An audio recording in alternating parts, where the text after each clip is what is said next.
Bienvenido a un lugar donde la realidad se mezcla con lo imposible, donde cada susurro puede ser un lamento y cada sombra algo que no debería estar ahí. Aquí no hay explicaciones, solo historias que te harán dudar de lo que crees saber. Prepárate para escuchar lo que otros prefieren callar, porque en este canal, lo paranormal es real. Apaga la luz, ajusta el volumen y no mires detrás de ti. A principios de junio me mudé a un apartamento nuevo.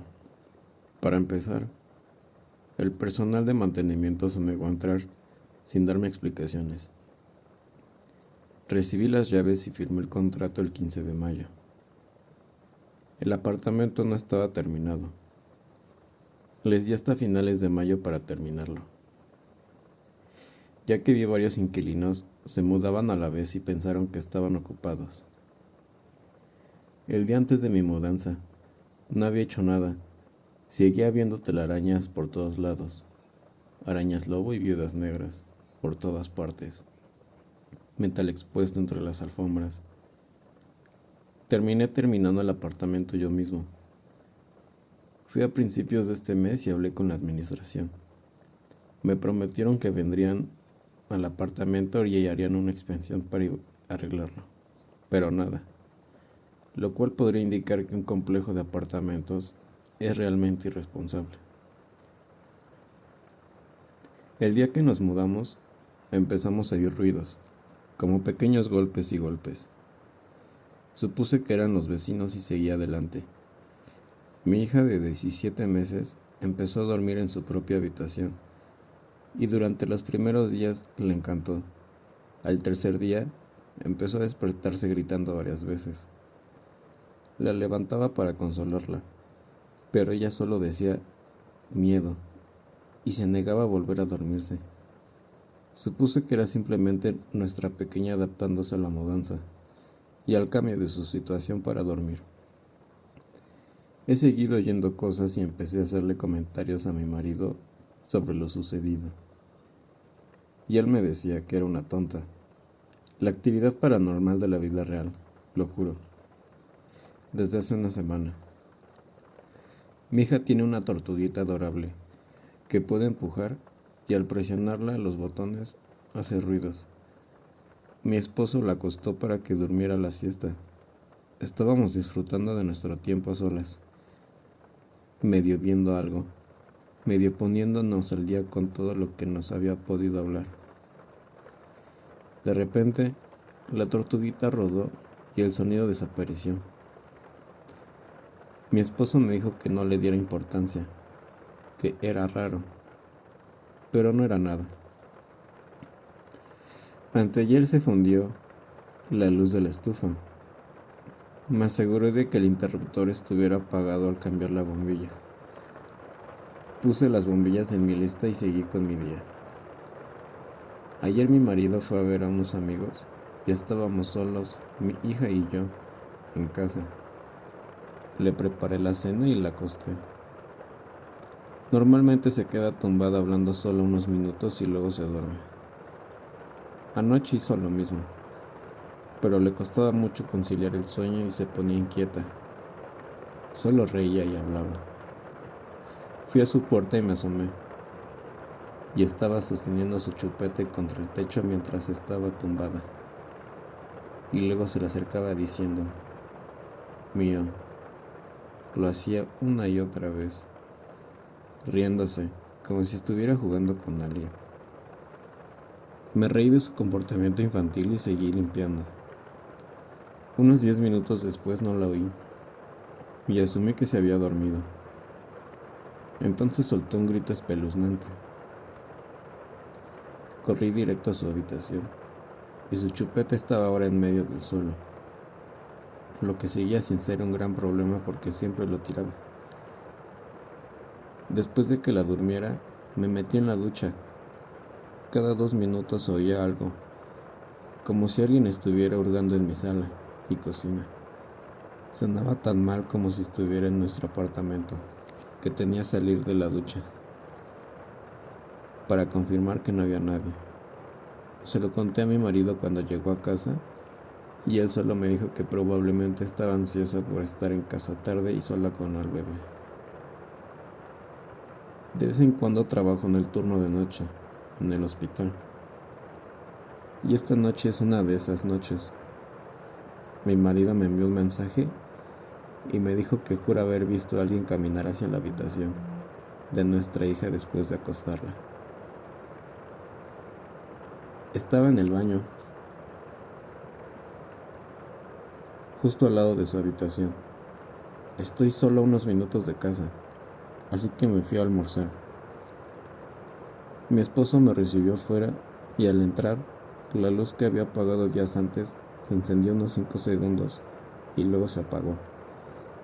Un par de cosas poco extrañas, pero podrían ser otras. Nuestra hija busca constantemente a su hermano. Viene a quedarse con nosotros los fines de semana y le encanta. Pero desde que nos mudamos, corretea por la casa llamándolo por su nombre y convenciéndolo de estar en habitaciones diferentes con las puertas cerradas. También tiene una hermana que se queda cuando su hermano viene de visita, pero nunca la busca, aunque es muy cercana a ella, así que es extraño. Hay símbolos como asteriscos en la puerta principal y en varias paredes dentro de la casa.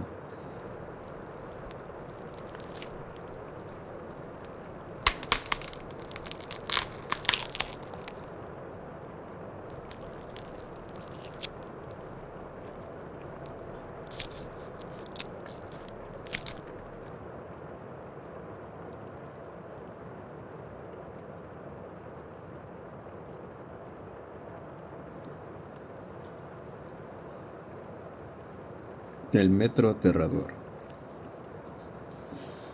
Nunca me gustó viajar en metro tarde, en la noche, pero vivir lejos del trabajo me obligaba a hacerlo, casi todos los días. Me llamo Iván, tengo 34 años, trabajo como diseñador gráfico en una agencia que exige demasiado y paga muy poco.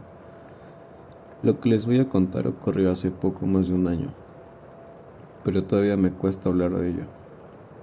No porque no me crean, sino porque ni yo mismo entiendo del todo lo que me pasó. Era un viernes, salí de la oficina más tarde de lo que habitual.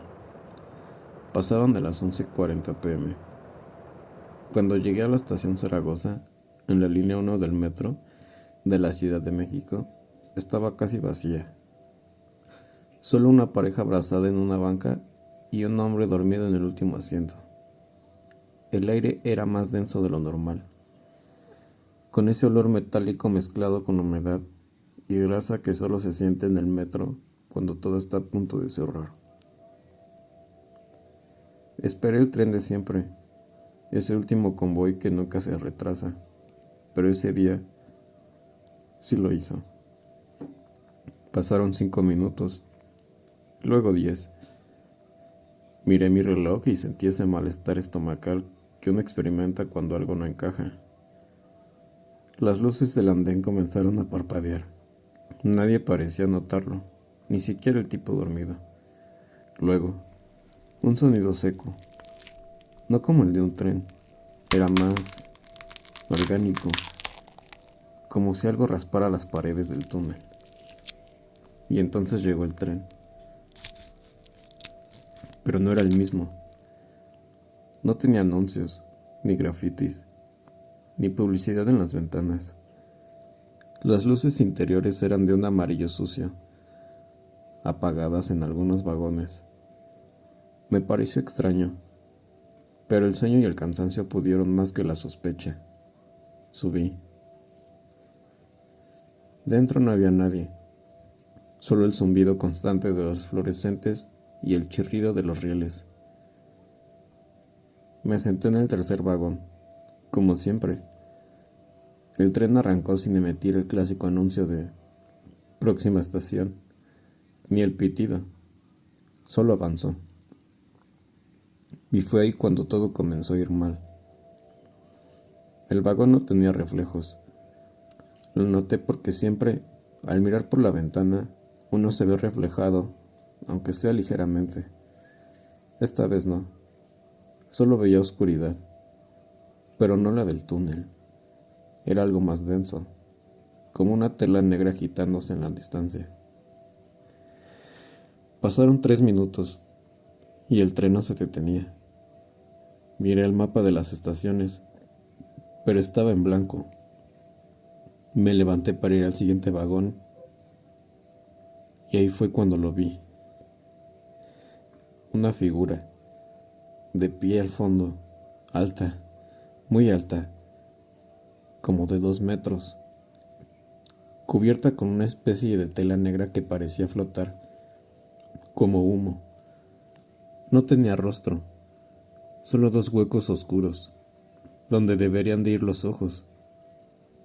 No me miraba, o eso creía, pero algo dentro de mí sabía que sí lo hacía.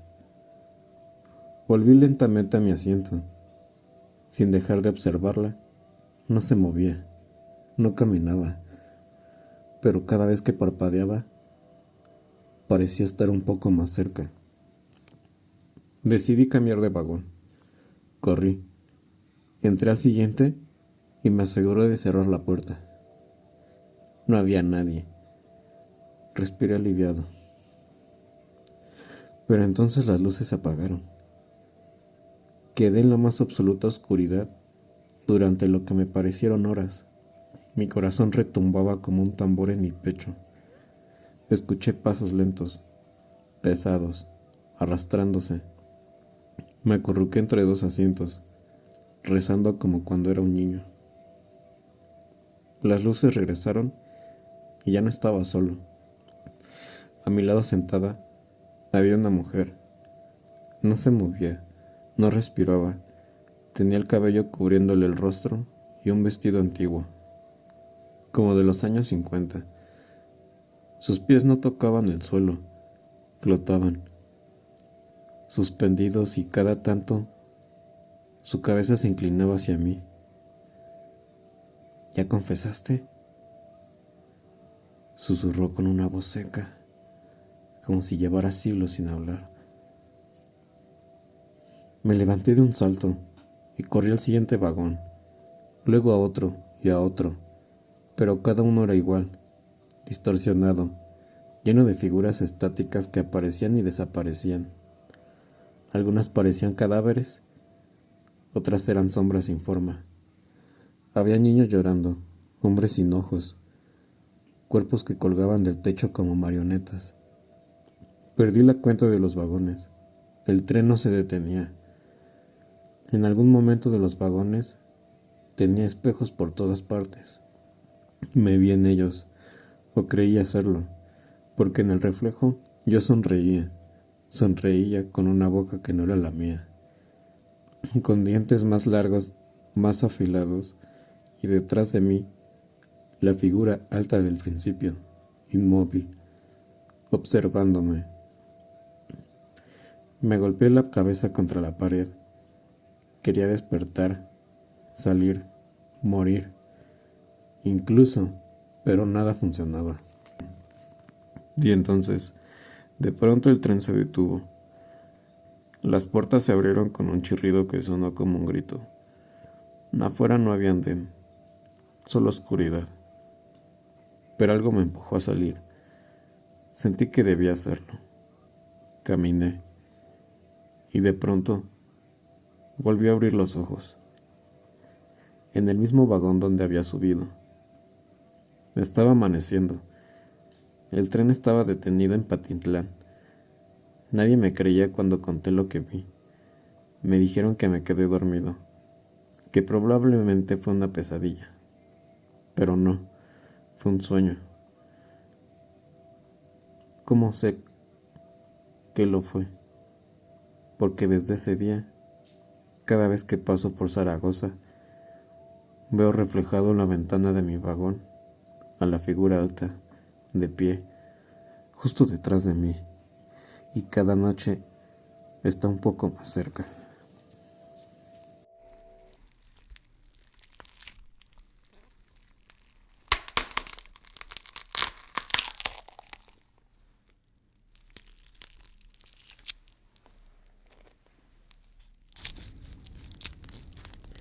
Susurros entre robles.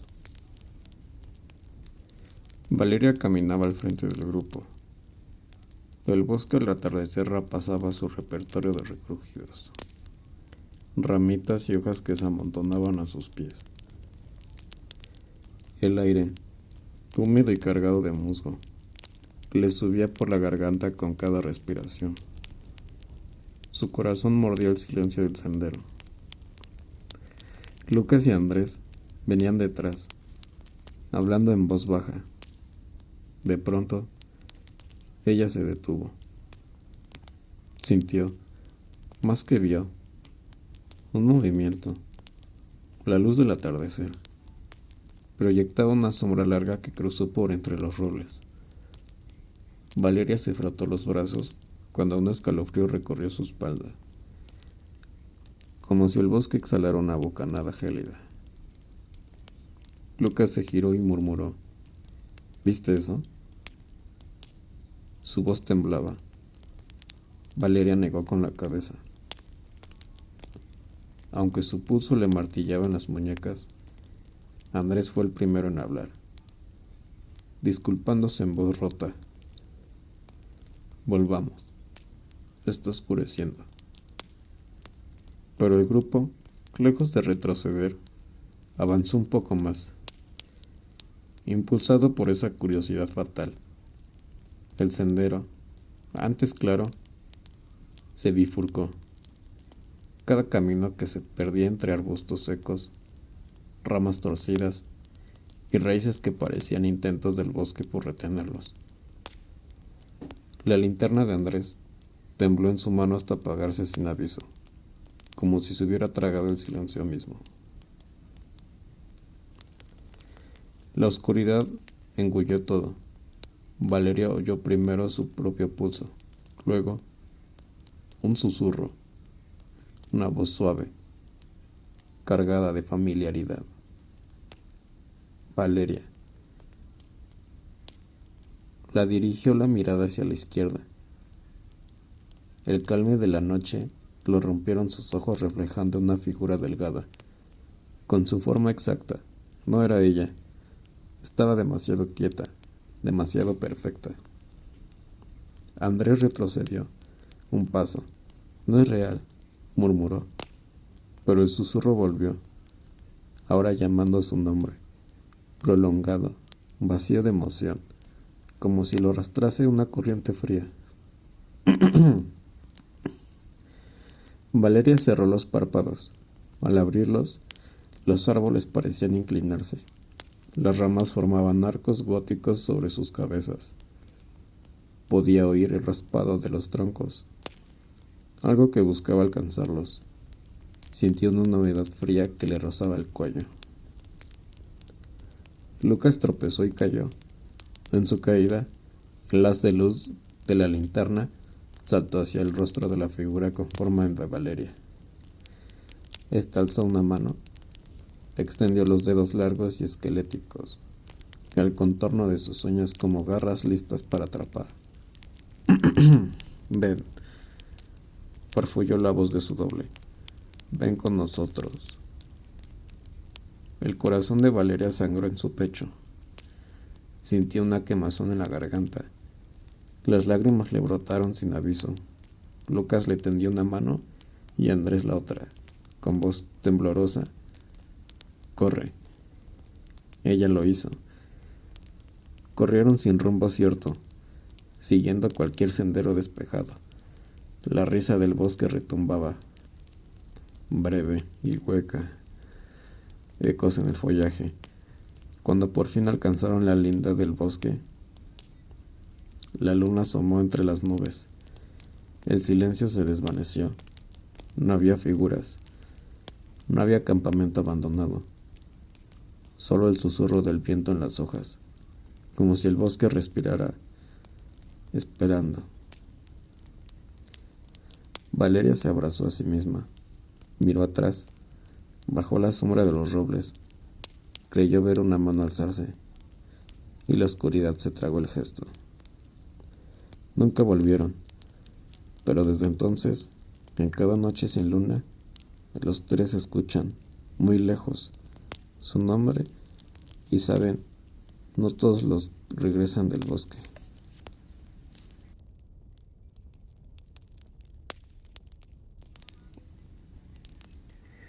El susurro del pozo viejo.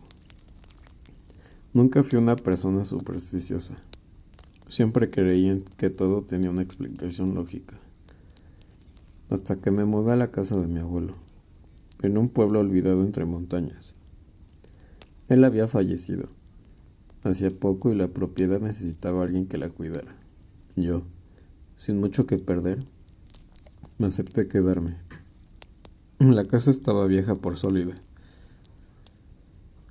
Lo único extraño era un pozo de piedra en el patio trasero. No tenía tapa y adentro solo se veía oscuridad. Lo curioso es que mi abuelo lo había sellado con una cruz de hierro atada con cadenas. Pensé que era algo simbólico, una excentricidad más. Rompí la cadena porque quería cubrirlo bien, por seguridad.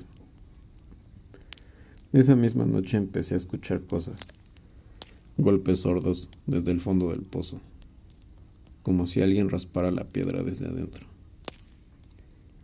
Pensé que eran ratas o ecos de la tierra, pero al segundo día comencé a escuchar otra cosa, una voz. Susurraba apenas audible. Dame algo, lo que sea. Intenté ignorarlo, pero al tercer día, el susurro llegó desde dentro de la casa. Primero en el baño, luego en la cocina. Siempre en el mismo tono, la misma petición. Dame algo. Pensé que estaba perdiendo la cabeza. Pero entonces los objetos comenzaron a desaparecer. Cucharas, fotos, ropa, todo pequeño, todo reemplazado por un poco de tierra mojada, como si alguien lo hubiera dejado a propósito. Llamé a un cura del pueblo.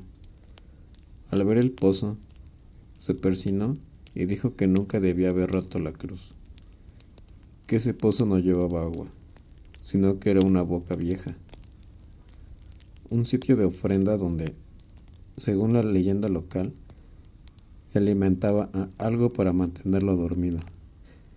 Si no le das algo, él vendrá a buscarlo, dijo antes de irse. Esa noche no dormí.